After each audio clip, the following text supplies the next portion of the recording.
खंडोबाची वाडी येथे अपघातातील जखमीला घेऊन आमदार यशवंत माने स्वतः मोहोळ रुग्णालयात दाखल। मोहोळ मतदारसंघाचे आमदार यशवंत माने हे शुक्रवार दिनांक 9 फेब्रुवारी रोजी सकाळी 11 वाजण्याच्या सुमारास अनगरहून मोहोळला जात असताना खंडोबाची वाडी येथील रोडवर गर्दी पाहून त्यांनी गाडी थांबवली।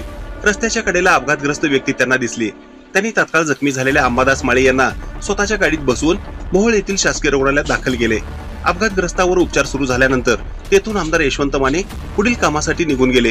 यावेळी अपघातग्रस्त अंबादास माळे पत्रकारांशी बोलताना म्हणाले, विठ्ठलाच्या रूपात आमदार यशवंत माने माझ्या मदतीला धावून आले।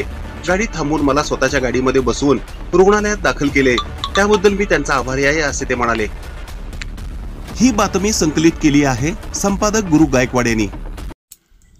ताज्या घडामोडी पाहण्यासाठी आजच महाराष्ट्र सुखदेव न्यूज या YouTube चॅनलला लाईक आणि सबस्क्राइब करा।